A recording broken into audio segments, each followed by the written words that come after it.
Rahayu sahabat Nusantara, selamat datang dalam acara peluncuran program Sapa Penghayat, sebuah platform digital dari Majelis Luhur Kepercayaan Indonesia dalam rangka merajut harmoni Nusantara. Apa sih Sapa Penghayat itu? Konsepnya seperti apa dan ditujukan untuk siapa? Lalu apa program-programnya? Nah, untuk mengetahui lebih banyak, mari kita dengarkan penjelasan dari Bapak Poltak Sirait selaku Ketua Tim Sapa Penghayat.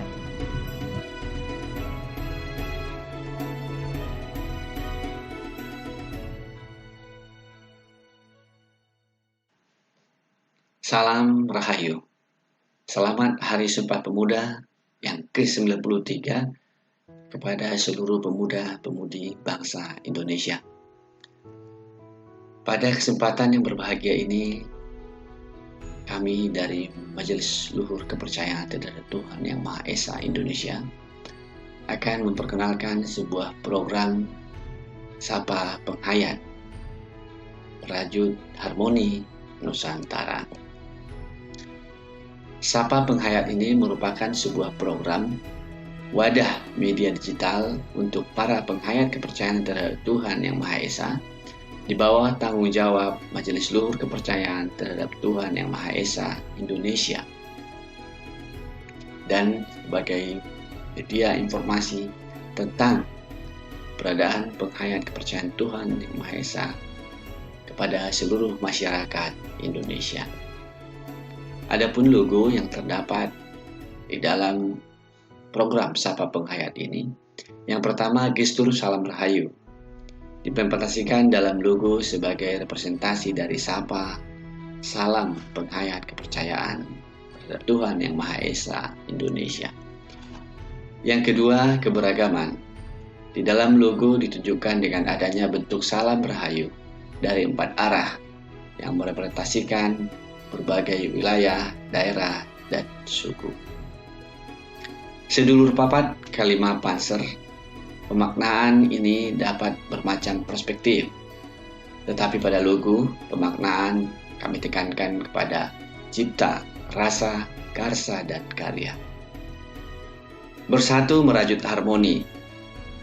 Bentuk logo menjadi satu kesatuan atau harmoni yang terbentuk, dirajut oleh bentuk-bentuk dari berbagai arah, yaitu keberagaman.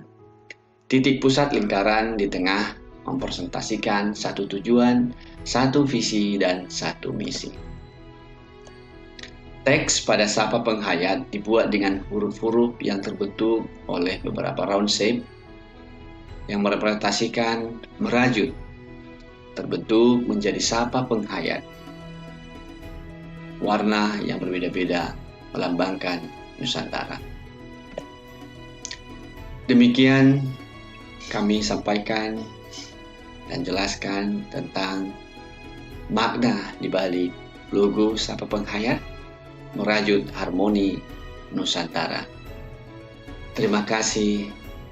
Rahayu. Sahabat Nusantara, sekarang sudah tahu kan apa konsep dan program-program dari Sapa Penghayat? Nah, ingin tahu nggak siapa inisiator dari program Sapa Penghayat ini? Ya, beliau adalah Dr. Andri Hernandi, Ketua Presidium 3 MLKI. Yuk kita dengarkan apa sih harapan beliau sehingga beliau menginisiasi platform digital Sapa Penghayat ini.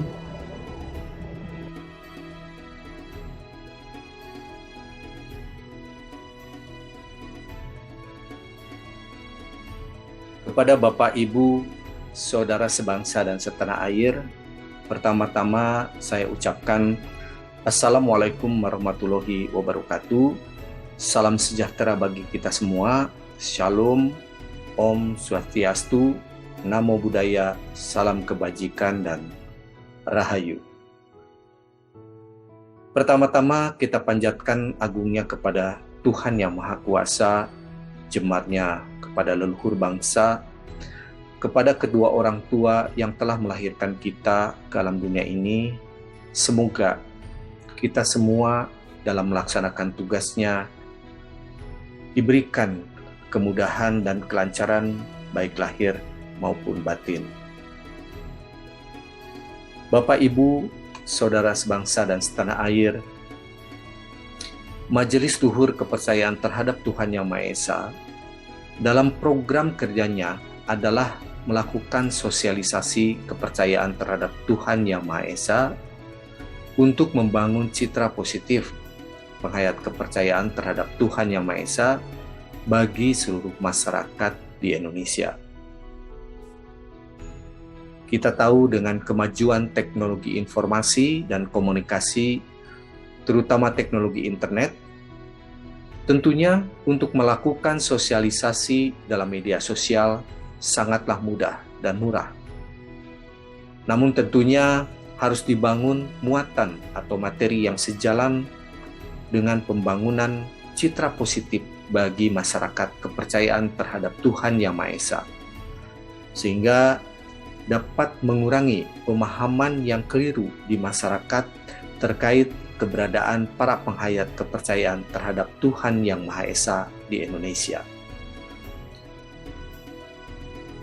Bapak, Ibu, saudara sebangsa dan setanah air,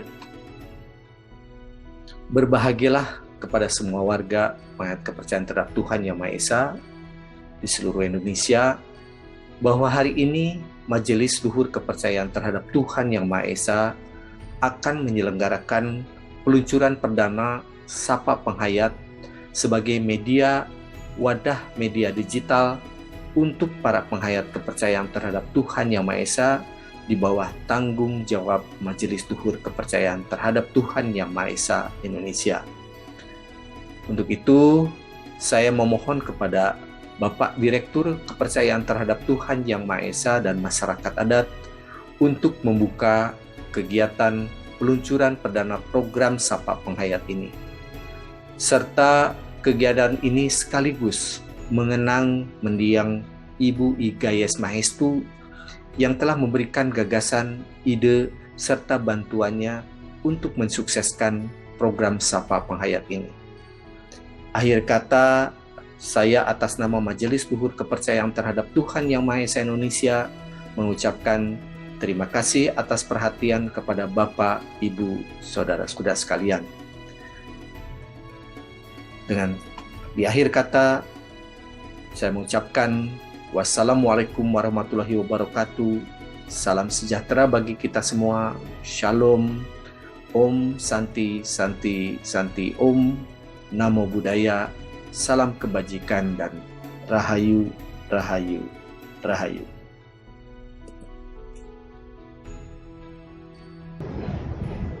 Sahabat Nusantara, ternyata program Sapa Penghayat ini disambut baik loh oleh Direktur Kepercayaan Terhadap Tuhan Yang Maha Esa dan masyarakat adat Bapak Samsul Hadi SHMM.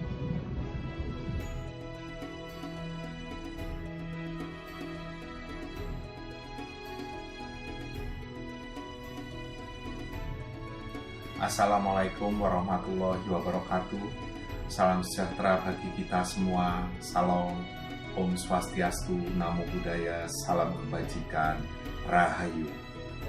Puji syukur kita panjatkan kehadirat Tuhan Yang Maha Esa karena atas rahmat dan hidayahnya kita dapat menyelenggarakan kegiatan peluncuran perdana program Sapa Penghayat sebagai wadah media digital untuk para penghayat kepercayaan terhadap Tuhan Yang Maha Esa di bawah tanggung jawab Majelis Luhur Kepercayaan Terhadap Tuhan Yang Maha Esa Indonesia. Berkenaan dengan itu, maka Direktorat Kepercayaan Terhadap Tuhan Yang Maha Esa dan masyarakat adat sangat mendukung program Sapa Penghayat ini. Semoga program ini bisa konsisten dan terus berjalan serta menjadi pintu masuk untuk membangun jejaring dari berbagai pihak yang ingin berkontribusi untuk mengisi materi yang berkaitan tentang kepercayaan terhadap Tuhan Yang Maha Esa di Indonesia. Dengan mengucapkan salam Rahayu, maka program Sapa Penghayat secara resmi dibuka. Terima kasih dan selamat kepada MLKI. Semoga program Sapa Penghayat ke depan dapat menjadi wadah media digital untuk para penghayat kepercayaan terhadap Tuhan Yang Maha Esa di Indonesia yang unggul dan terpercaya. Wassalamualaikum warahmatullahi wabarakatuh. Salam sejahtera bagi kita semua. Salam. Om Santi Santi Om, Namo Buddhaya, salam kebajikan, dan Rahayu, Rahayu, Rahayu. Sahabat Nusantara, terlaksananya peluncuran program Sapa Penghayat kali ini tidak terlepas dengan peran salah satu tim Sapa Penghayat. Beliau adalah Gayes Mahestu. Beliau telah banyak memberikan kontribusi kepada tim sebagai konseptor. Namun sayang, kami sangat berduka cita atas kepergiannya, meninggalkan kita semua kembali kepada Tuhan Yang Maha Esa. Tepatnya pada tanggal 4 Oktober 2021 sebelum peluncuran ini dilaksanakan. Beliau juga telah membantu kami dalam membuat bumper Sapa Penghayat bekerja sama dengan Universitas Telkom. Sahabat Nusantara, sebagai penutup rangkaian peluncuran program Sapa Penghayat, berikut ini kami tayangkan podcast Sapa Penghayat episode pertama dengan narasumber Dr. Siti Koirnavia yang akan dimoderatori oleh Mendiang Gayes Mahestu. Semoga program Sapa Penghayat selanjutnya dapat memberikan kontribusi bagi eksistensi penghayat kepercayaan. Sapa Penghayat merajut harmoni Nusantara. Rahayu.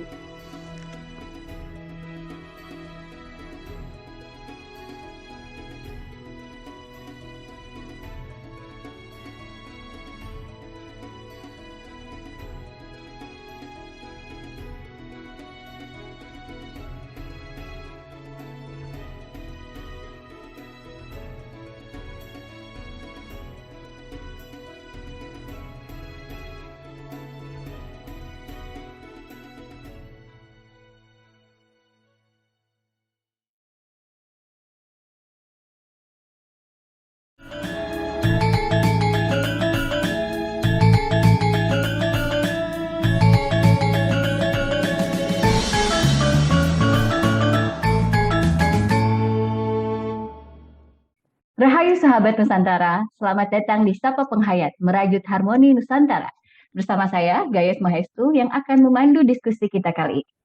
Pada episode kali ini, kita memiliki tema Watu Item Wes Kumambang, artikulasi dan pemosisian dalam kebangkitan kepercayaan adat dan tradisi di Jawa.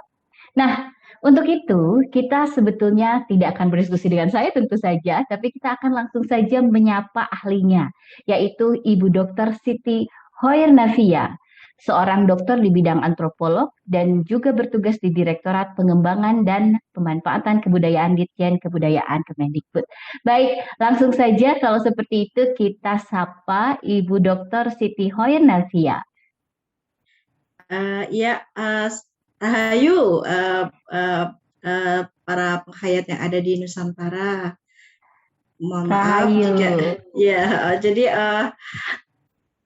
saya ingin mengucapkan terima kasih untuk para penghayat yang ada di seluruh Nusantara, karena sebenarnya gelar dokter ini hanya bagian dari perjalanan saya yang sebenarnya ini tidak akan saya peroleh gitu kalau tanpa bantuan dari para informan, para subjek penelitian saya sendiri. Terima kasih Mbak Gayes, demikian salam saya yang pertama. Baik, terima kasih. Saya saya dikasih tahu nih katanya jangan panggil Ibu Siti, jangan panggil Ibu Koir. Tapi panggil saja Ibu Irna, betul ya? Ibu Irna ya? Betul ya, Mbak aja lah Gayes. Mbak ya, betul Mbak. Baik, Mbak Irna ya kalau begitu. Ya, saya sebetulnya mengucapkan terima kasih dan sebesar-besarnya atas kesediaannya di sini ya, karena sudah hadir di sela-sela kesibukannya. Dan satu lagi, selamat atas pengukuhan dokternya. Wah, saya pengen juga jadi dokter nih. Saya dokter jalan-jalan. Mbak Gayes. Semoga ada kesempatan nih nanti untuk menjadi dokter. Tapi luar biasa sekali ya. Saya melihat perjalanan dari CV Ibu, kebiasaan manggil Ibu, dari CV Mbak Irna ini luar biasa panjang sekali, dan saya melihat artikel-artikel ya, aktif sekali menulis juga terutama di setelah tahun 2017 ya. Saya melihat ada betul. saya melihat ada terkait dengan yang terakhir itu adalah the multiple identities of penghayat Cilacap ya, seperti itu ya, Cilacap and moral politic issues. Oh iya iya, Oke. oke ya itu soal apa? Soal bagaimana penghayat dalam berkontestasi dalam politik sebenarnya. Iya ya betul. Kemudian ada the nature as culture of penghayat. Kemudian ada woman in couples determination di Iya. Bulu ya, ini Buli Di community. daerah saya itu sebenarnya. Oh Itu karena iya iya. mendadak diminta. Baik, luar biasa dan lain sebagainya. Kalau saya bacakan ini kita diskusi hari ini habis dengan membacakan CV ini. Baik, sebetulnya bakal apa luar biasa sekali. Jadi tamu yang hari ini hadir itu sangat ahli di bidangnya, kalau saya boleh bilang seperti itu. Jadi saya sangat penasaran, terutama dengan yang terakhir Mbak Irna itu kaji atau yang menjadi disertasi daripada Mbak Irna ya. Boleh ya, sesuai tema kita saya mau menanyakan sedikit mungkin ya, karena waktu juga terbatas, memang tidak boleh banyak-banyak. Saya ingin bertanya terkait penelitian yang terakhir daripada Mbak Irna lakukan. Ini sebetulnya apa ya yang menjadi ketertarikan? Kenapa Mbak Irna ini meneliti tema ini gitu? Iya, ini sebenarnya gini Mbak Gayas. Sebenarnya ada dua hal yang menurut saya menjadi perjalanan saya, mengapa saya tertarik dengan penghayat. Yang pertama adalah secara personal. Secara personal itu saya nggak tahu ya, entah apa yang mendorong saya, menggerakkan saya, mungkin sebagai sebuah panggilan hati gitu ya. Karena sebenarnya saya juga merindukan mungkin dari sosok dari ayah saya yang notabene mungkin dia juga kejawen gitu. Saya nggak tahu itu apakah beliau ada kejawen atau tidak, tetapi beliau adalah orang yang cukup menurut saya mumpuni dalam mempraktikkan ajaran-ajaran kejawen. Itu yang pertama secara personal. Terus yang kedua adalah berkaitan dengan akademis. Jadi ketertarikan saya berkaitan secara akademis itu berkaitan dengan gap. Kalau di akademis terutama di S3 itu kan wajib hukumnya untuk bisa mencari gap atau celah dari penelitian ada atau yang disebut sebagai state of the art ya, atau seni dalam akademis itu. Jadi dari penelitian yang ada tentang orang Jawa dan khususnya penghayat itu, menurut saya kajian yang ada itu belum atau terbatas menjelaskan tentang kondisi penghayat saat ini. Jadi dari misalnya beberapa kajian yang dilontarkan oleh Clifford Geertz gitu, kemudian Robert Hefner, kemudian Raharjo Swandi, itu menurut saya meskipun membahas soal movement atau gerakan dari penghayat, tetapi untuk saat ini, untuk kontemporer saat ini belum bisa menjelaskan perubahan yang terjadi di Jawa khususnya dan juga pada penelitian saya di subjek penelitian dari penghayat kejawen itu sendiri. Demikian Mbak Gayas. Baik.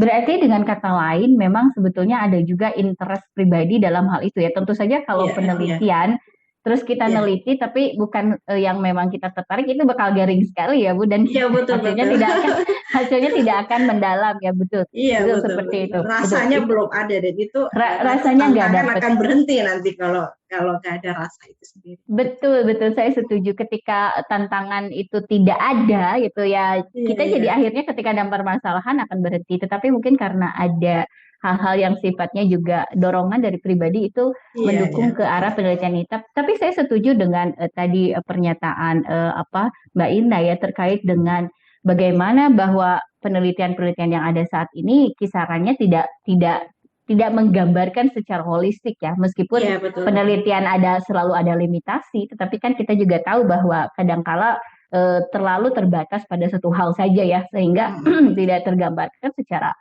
holistik. Baik, ini menarik sekali sebetulnya.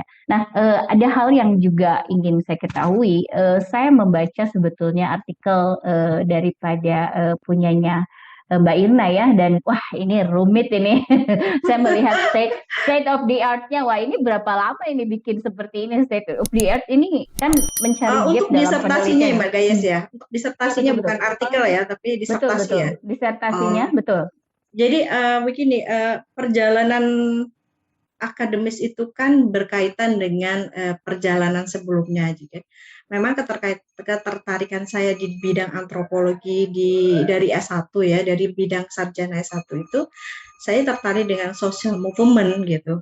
S2 juga, kemudian yang ketiga ini juga sama gitu. Dan social movement ini untuk disertasi saya sebenarnya sudah saya mulai khususnya untuk kajian penghayat itu dari tahun 2015. Ini tepat sekali ketika waktu itu lagi ramenya yang itu anak didik mendidik yang di Cilacap ya, yang Adelia itu, dan itu saya diskusikan memang dengan rekan-rekan saya di Direktorat Pembinaan Kepercayaan pada saat itu ya, nomenklaturnya demikian. Itu ada hal-hal yang menarik yang menurut saya patut diteliti gitu. Nah, tahun 2015 itu saya kemudian berkesempatan mengambil S3 di 2016 dan saya masuk ke dalam diskusi-diskusi dengan dosen saya, dengan mungkin semacam calon promotor untuk mendiskusikan tentang fenomena yang saya tertarik tadi, yang di dalam yang saya sampaikan di sebelumnya ya. Jadi di tahun 2015 itu saya sudah mulai, 2016 saya diskusikan dengan berbagai kalau nggak salah itu mata kuliah atau pelajaran, ada social movement di antropologi juga ada kajian itu, kemudian ada metodologi, ada etnografi, dan di sana saya langsung jebur. Di dalam 2017 saya langsung praktek etnografi, dan saya masuk ke, kalau nggak salah waktu itu saya dibantu sama Ibu Retno Lastani ya, jadi saya bertemu di rumahnya, langsung diundang, ayo Mbak Irna ke sini ke Cinere. Akhirnya saya ke Cinere dan dibantu gitu, karena saya kan nggak paham soal penghayat, karena di bapak saya misalnya Kejawan, tetapi tidak mempunyai konsep terminologi soal penghayat gitu kan, dan akhirnya saya di sana diberikan semacam cara pandang awal gitu untuk bagaimana itu penghayat gitu. Kemudian saya bertanya, bagaimana saya bisa memperoleh pengetahuan soal penghayat dan hal-hal yang berkaitan dengan penghayat pada saat itu. Kemudian saya berdiskusi dengan beliau dan dia semacam merekomendasikan ada beberapa penghayat yang bisa diteliti, dan itu terutama dengan perbincangannya, yaitu saya kemudian masuk ke secara 1,5 tahunan masuk ke Paguyuban Saptadharma, itu masih di Jabodetabek. Nah, kemudian ketika diskusi proposal, saya ditantang oleh promotor saya khususnya gitu. Kemudian saya masuk ke Cilacap. Ini menarik karena Cilacap ini, saya jujur aja Mbak Gayes, selama saya bekerja di kebudayaan, saya belum pernah ke Cilacap, dan ini sangat menantang medannya. Saya benar-benar masuk ke dalam sesuatu rimba yang ya bagi antropolog itu sangat menantang, tapi saya senang sekali karena Cilacap sangat menarik, landscape-nya, sejarahnya, semuanya sangat menarik, dan pada akhirnya saya fokus intensif di dalam 2019 itu selama setahun, dan akhirnya saya tidak memutuskan untuk mengkaji satu case dari penghayat kepercayaan, karena sebenarnya social movement atau gerakan itu tidak berdiri sendiri, dia ada namanya relation, dan relation di penghayat itu nampak sekali bahwa perjuangan mereka itu tidak berdiri sendiri, satu sama lain saling menguatkan gitu, dan itu menarik untuk dikaji bagi saya. Jadi secara intensif demikian, dan hingga 2021 saya menulis dan akhirnya saya selesai dengan disertasi saya. Terima kasih Mbak Gayes. Baik, luar biasa sekali ya, kalau di perjalanannya memang Mbak Irna ini adalah lulusan UI ya. Ini kental sekali UI-nya. S1, S2, S3 ini di UI ya. Luar biasa. Tapi memang benar menarik sekali, berarti memang sebetulnya bukan tidak sebentar ini ya. Berarti kalau di sini boleh saya katakan melakukan etnografi ya, berarti kalau dalam kajian ini ya. Terjun langsung ya di sana ya, di Cilacap, panas juga di Cilacap. Jadi bukan hanya etnografi, kalau di antropologi kajian sosial movement itu menurut saya tepatnya dengan multi-site. Jadi multi-site ya, betul. Jadi karena ini menariknya ada following the people. Jadi karena dia subjek penelitiannya penghayatnya menarik, saya memutuskan untuk mengambil metode multi-site following the people. bukan following of thing gitu, tapi following kamu ngikutin gerak mereka. Jadi kemanapun berada, saya mengikuti gerak mereka gitu, dan itu menyenangkan sekali akhirnya gitu. Dalam luar biasa ya. Jadi ini memang kebayang apa ya istilahnya, kebayang effort yang dilakukan Mbak Irna ini untuk mendapatkan data ya, karena following the people itu kan tidak semudah. Ya, kalau kita melihat itu benar, itu dynamic ya, jadi dynamic. Betul. Jadi ini tapi itu menarik sekali, menyenangkan sekali. Betul. Nah, berarti lama sekali ya di sana, berarti bolak-balik mengikuti. Iya, betul. Dan kendalanya salah satunya adalah soal keluarga. Nah, itu yang mau jadi saya pertanyaan juga.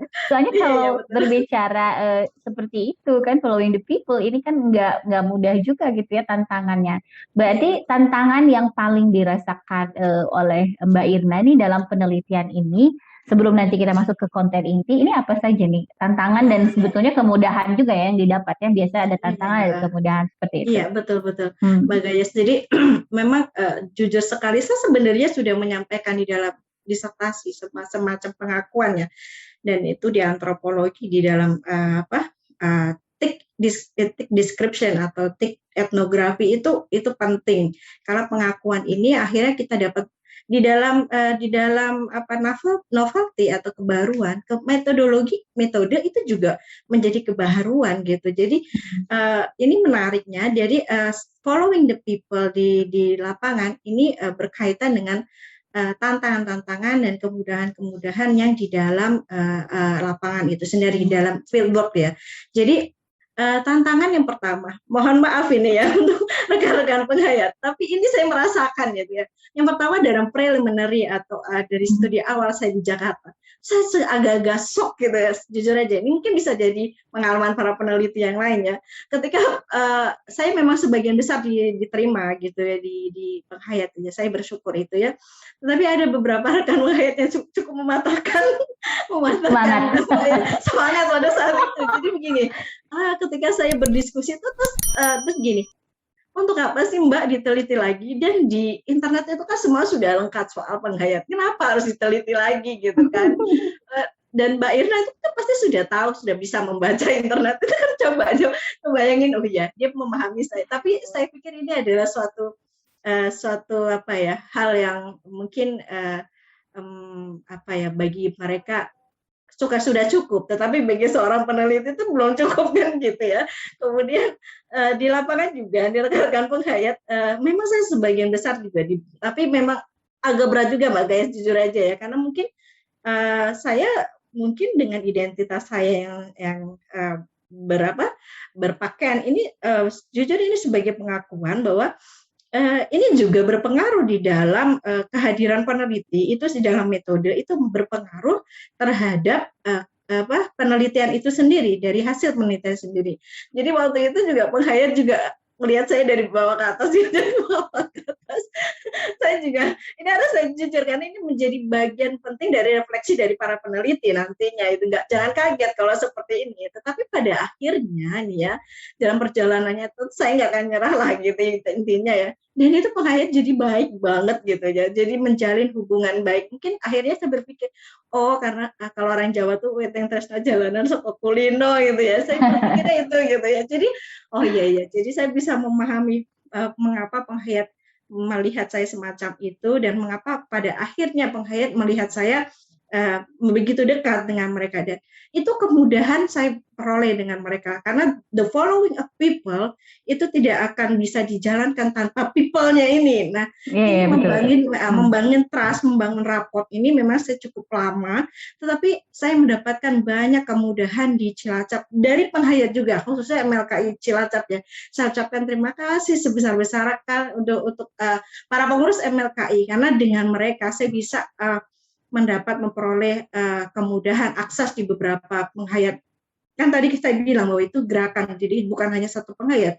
Saya mengucapkan terima kasih bagi Pak Muslam sebagai Sekretaris Jenderal MLKI di Cilacap, Pak Basuki juga, kemudian Mama Saman yang rumahnya saya tinggali dalam beberapa bulan, kemudian Pak Pondo, pokoknya hampir semua penghayat yang ada di saya ucapkan terima kasih karena saya suka mengganggu juga nih mengikuti mereka ya, pasti mengganggu lah, bahkan hal-hal yang bersifat pribadi itu pada akhirnya mereka curhatkan juga gitu, kadang di luar penelitian ya saya senang-senang aja karena sampai sekarang saya masih bisa menjalin hubungan baik dengan informan-informan saya gitu. Ini yang kemudian akses yang diberikan oleh MLKI dan penghayat-penghayat yang juga banyak yang menerima saya gitu.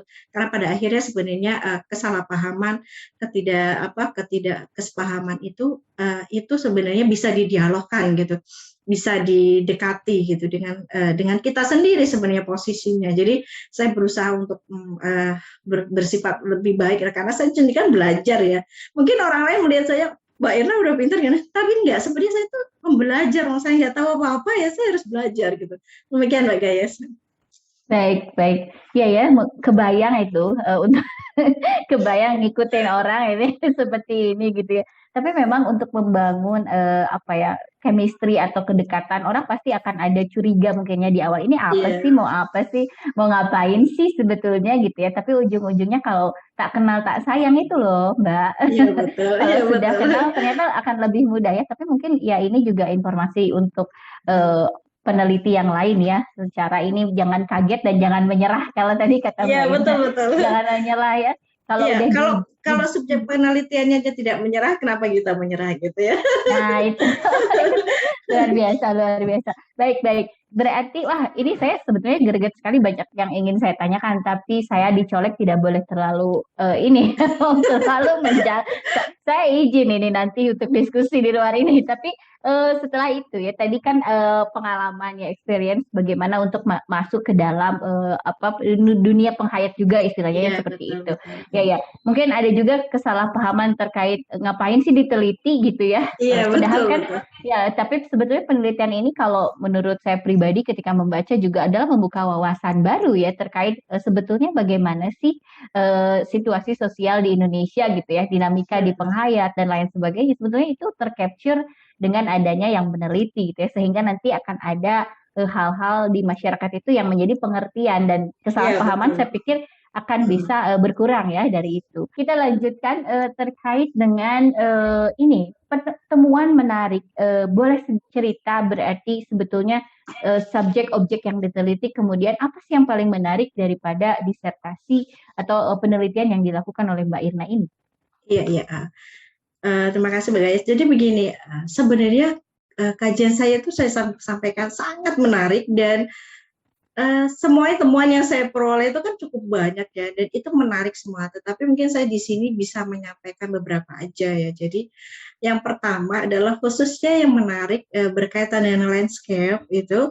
Landscape ini kalau di antropologi kan tidak hanya nature ya, dengan alam, gunung, sungai dan sebagainya, tetapi landscape berkaitan dengan culture, jadi kebudayaan itu sendiri. Dan menariknya penghayat di Banyumas ini berkaitan dengan culture-nya ini adalah pantang menyerah, gitu loh. Ini menarik buat saya. Jadi ini bagian yang yang sangat berbeda dengan pada umumnya stigma dari penghayat yang pasif gitu. Karena sebenarnya penghayat sendiri sebenarnya saya lihat dari perkembangan dari tahun-tahun terakhir itu sebenarnya punya sumber daya gitu, sumber daya manusia juga gitu. Artinya nggak usah minder lah soal itu gitu ya.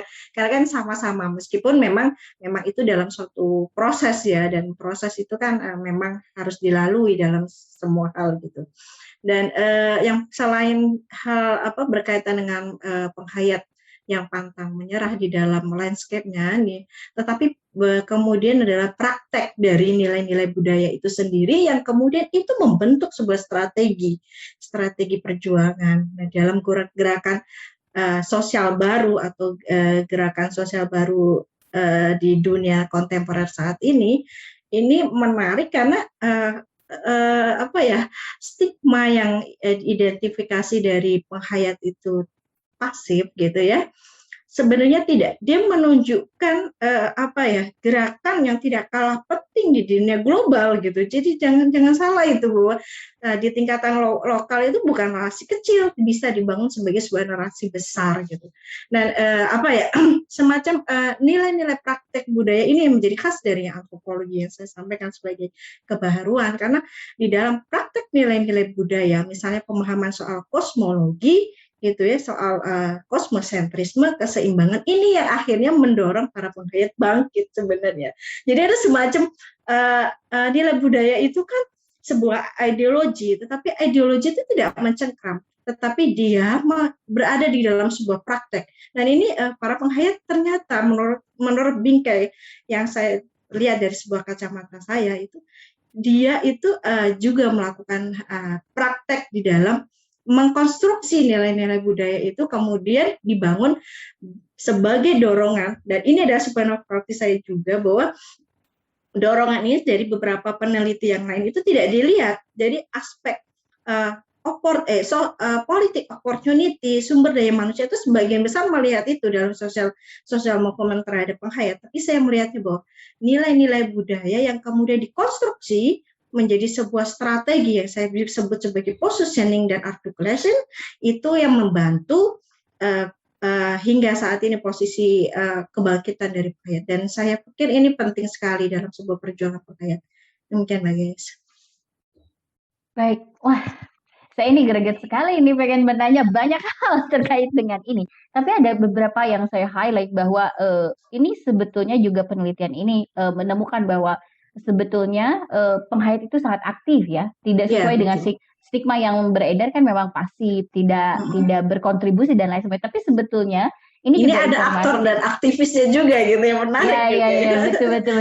Nah, ada aktor dan betul. Nah, berarti sebetulnya ini juga aktif ya, dan ini juga bakal berkontribusi sebetulnya dengan lebih besar ke dalam kancah global, bahkan seperti itu. Jadi ini adalah suatu sinyal positif juga sebetulnya menurut saya, dari sinyal positif dalam artian bagaimana sebetulnya penghayat sendiri itu mampu untuk melakukan ini ya. Jadi kalau ada yang masih tidak yakin dan seperti apa, nah sebetulnya penelitian ini harus dibaca ini penelitiannya Mbak Irna ini harus baca ini terkait dengan meskipun ini sebuah potret dalam lokasi di Cilacap ya, tapi terbatas, bisa menjadi refleksi ya, bisa menjadi refleksi dari gerakan penghayat ini secara global juga pada akhirnya.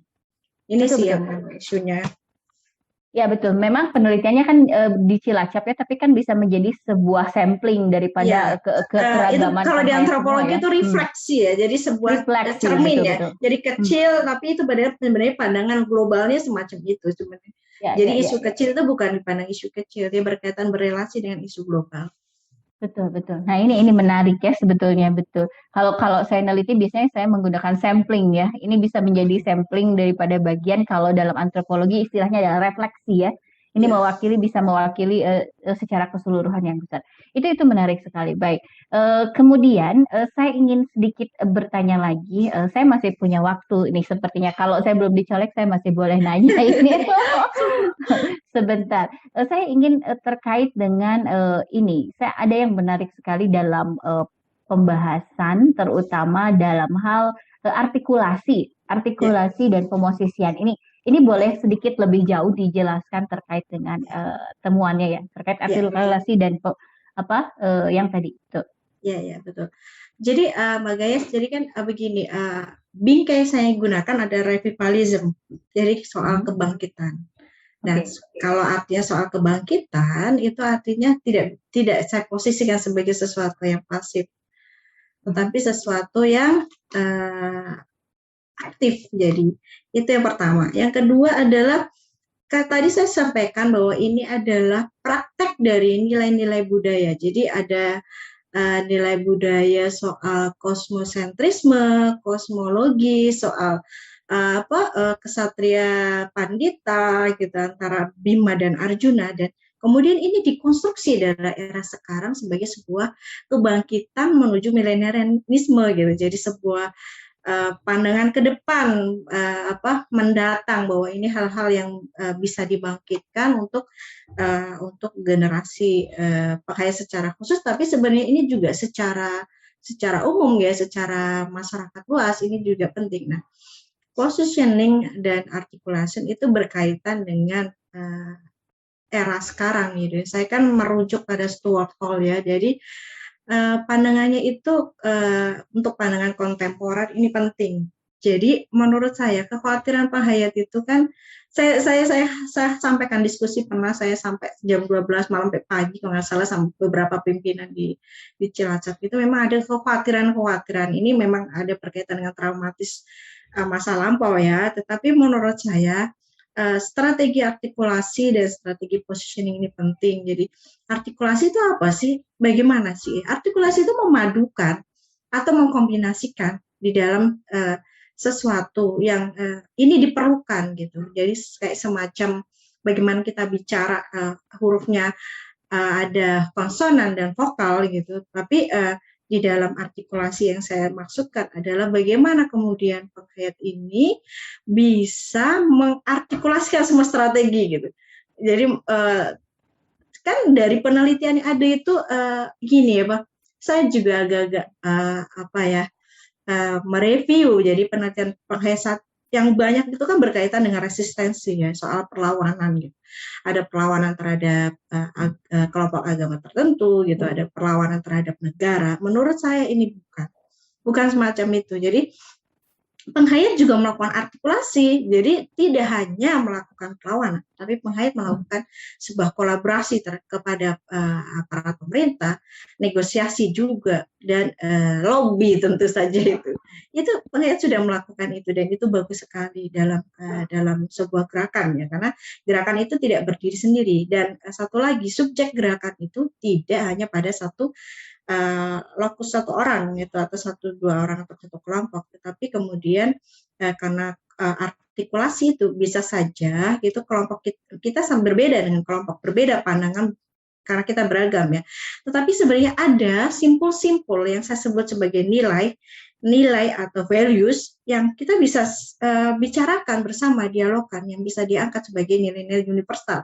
Dan ini kalau dijadikan isu atau wacana, ini menjadi sebuah gerakan bersama gitu. Jadi ini penting, dan saya pikir penghayat tidak jangan menutup mata ya bahwa kita hidup bersama di Nusantara ini, dan kita memang harus kalau mau bergerak bersama ya memang harus menurut saya melakukan strategi yang sudah dilakukan oleh sebenarnya oleh penghayat yang ada di Cilacap sebenarnya. Demikian bagus. Baik.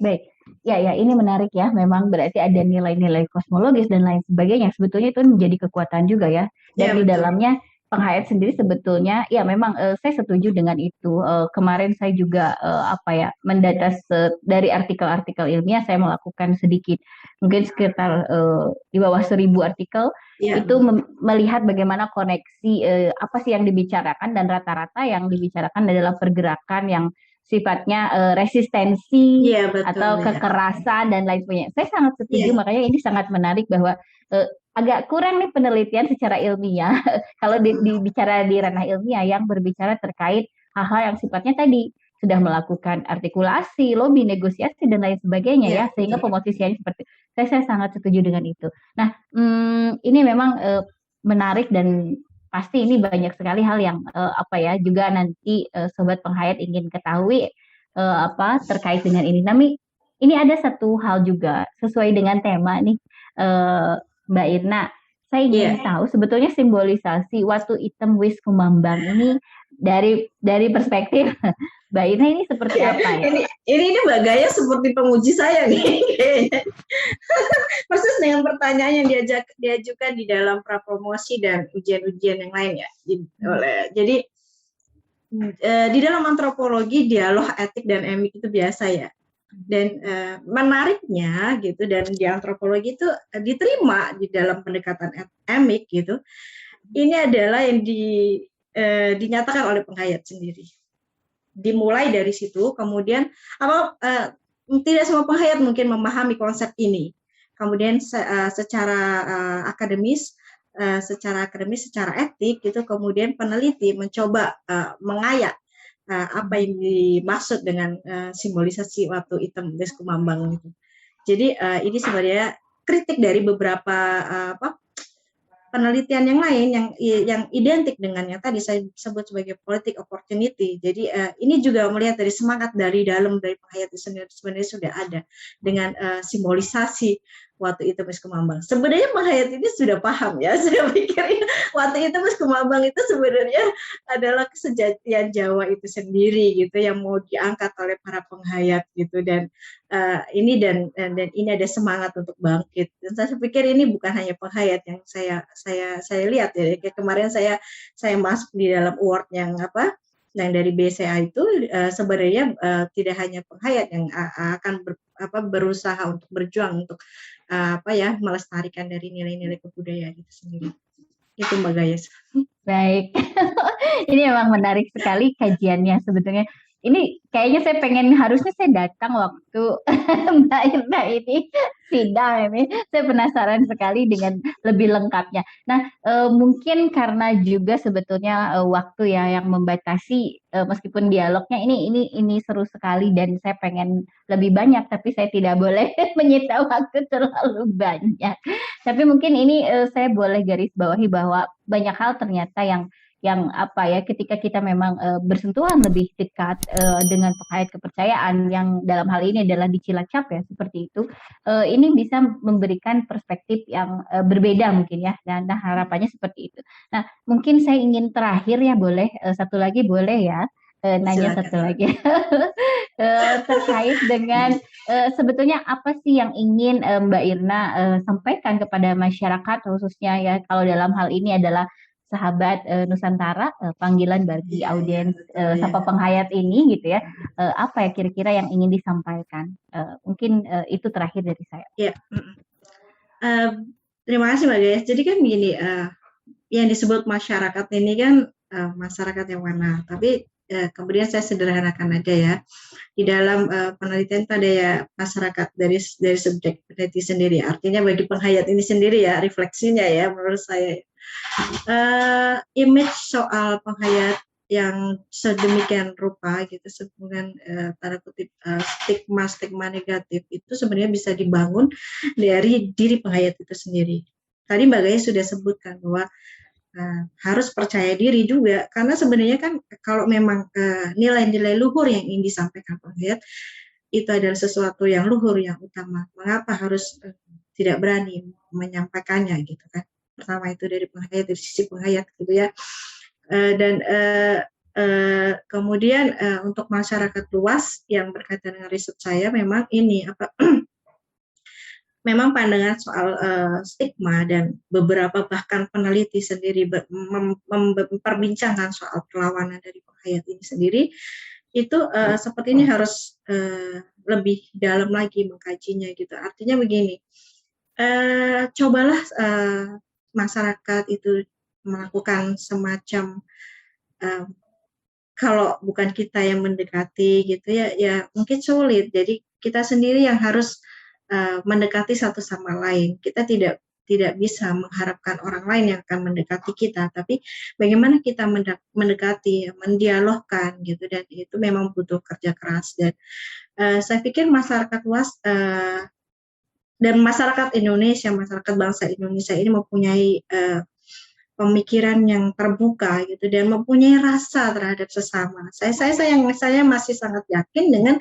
kebersamaan bangsa Indonesia ini. Jadi menurut saya ayolah gitu sama-sama membangun bangsa ini jangan kemudian membedakan satu sama lain karena sesuatu yang dilakukan bersama-sama ini kan menjadi sesuatu yang kalau orang pepatah bilang kan lebih mudah ya lebih berkurang intensi dari pergerakan itu sendiri perjuangan itu. Jadi mari bersama-sama untuk sama-sama menerima satu sama lain gitu. Memang karena pada kenyataannya Indonesia itu beragam gitu. Jadi kita tidak bisa egois secara pribadi sendiri. Ya, itu yang bisa saya sampaikan ke masyarakat luas. Terima kasih guys.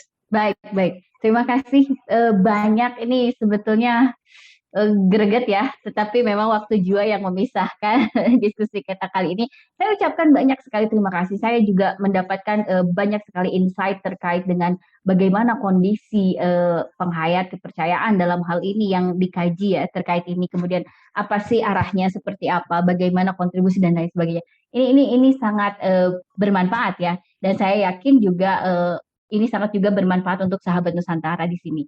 Baik, terima kasih Ibu Doktor. Wah, saya panggil lengkap ini, kalau di akhir harus dipanggil lengkap. Mbak Irna atau Ibu Doktor Siti Khoirnafia, terima kasih atas waktunya. Berarti kita akan lanjutkan nanti setelah ini. Terima kasih untuk saat ini. Saya akan coba menutup dulu acara ini. Baik, terima kasih Ibu Khoirnafia. Baik. Terima kasih Mbak Gayes, Rahayu. Rahayu. Baik, sahabat Nusantara, demikian diskusi kita dengan Ibu Irna, Mbak Irna atau Ibu Dr. Siti Khoirnafia. Mungkin ada hal-hal yang saya coba diskusikan atau saya coba rekap dari kajian daripada Mbak Irna ini yang terkait bahwa gerakan kebangkitan penghayat itu ditentukan dengan berbagai elemen ya yang saling berhubungan. Kemudian praktik-praktik suprastruktur ideologi yang kebudayaan dalam kondisinya mendorong artikulasi aksi. Kemudian juga gerakan kebangkitan penghayat di era sekarang tidak hanya perlawanan sifatnya seperti zaman dahulu, tetapi juga artikulasi dari berbagai instrumen dan sifatnya adalah lebih kepada kolaborasi dan lain sebagainya. Baik, mungkin itu adalah ringkasan daripada diskusi kita hari ini. Jangan lupa like, subscribe, dan nyalakan lonceng supaya tidak ketinggalan episode selanjutnya yang pasti tidak kalah seru. Nah, sampai jumpa lagi. Rahayu, Rahayu, Rahayu. Sapa penghayat merajut harmoni Nusantara. Terima kasih, sampai jumpa.